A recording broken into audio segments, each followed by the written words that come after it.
Union Pacific and Norfolk Southern, a record $85 billion deal. Joining west with east, 50,000 miles, 43 states. But can they clear antitrust hurdles and stay reliable? Will this define U.S. rail's future? I'm watching.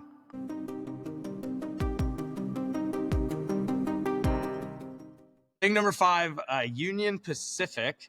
I don't know that we've talked maybe once or twice here on the show before. It's always fun to see a new name, new segment make its appearance on the show. We're talking them as well as Norfolk Southern and a merger here. Very, very interesting. Obviously, two of the biggest names, biggest players in the rail space. Gary, thing number 5, Union Pacific plans landmark 85 billion. 85 billion, just hard to comprehend that. Transcontinental merger with Norfolk Southern. This is a mega deal. What is the White House saying about this? Well, let's just start with the basics first. Union Pacific and Norfolk Southern unveiled a joint agreement on July 29th to merge. It is, as Rob said, an $85 billion deal. It combines Union Pacific's Western network with Norfolk Southern's Eastern network. It will become, assuming the deal is approved, we'll get to that in a little bit, the first coast-to-coast freight railroad in U.S. history, the first transcontinental railroad that we've ever had. Just to give you a sense of the scope here, the combined route system spanning over 50,000 miles across 43 states, connecting roughly 100 ports and 10 international exchanges. Union Pacific projects $2.75 billion in annualized synergies. The combined EBITDA here would be about $18 billion, free cash flow of about $7 billion. The merger is planned to close by early 2027. There's going to be some antitrust concerns. We'll get to that in a minute. But the upside on this is, first of all, anything that's traveling on rail tends to be cheaper than traveling via trucking, right? Yep. The second thing is, much cheaper. It also means that our roads won't be so congested, right? That's the real issue there, right? We've all been on the highways and just seen tons and tons of these tractor trailers. Don't blame them. They're shipping, for demand. We all order stuff from Amazon. This is how it gets to us, right? Really?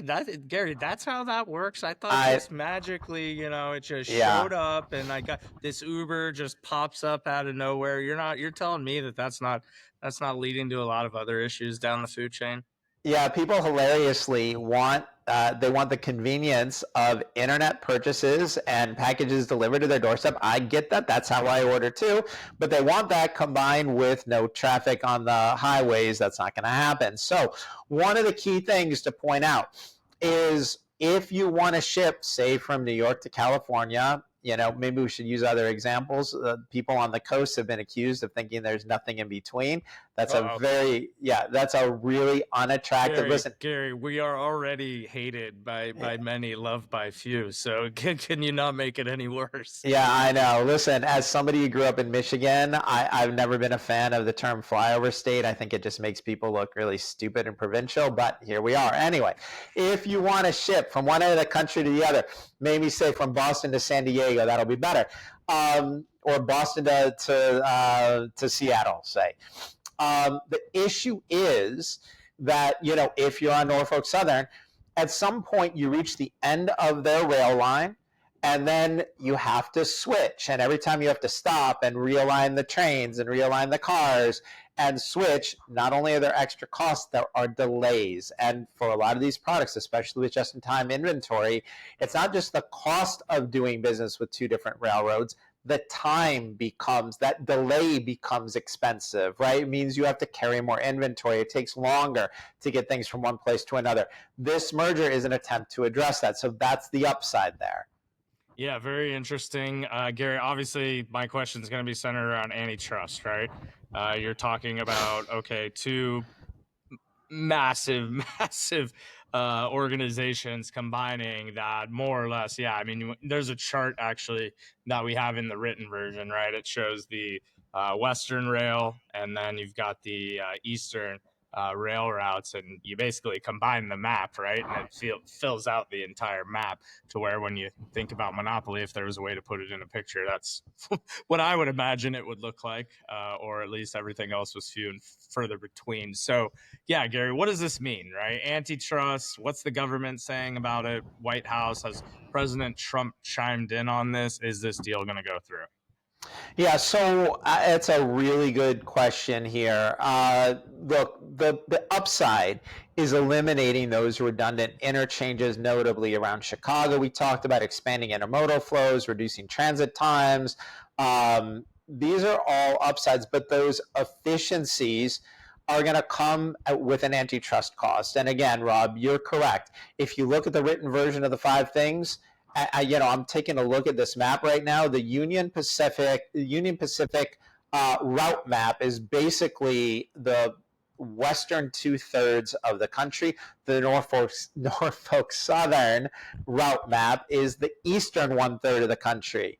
Right, so it's when you look at this, it's very clear there are antitrust concerns, because what will happen is if you want to ship from coast to coast, they would be your only option.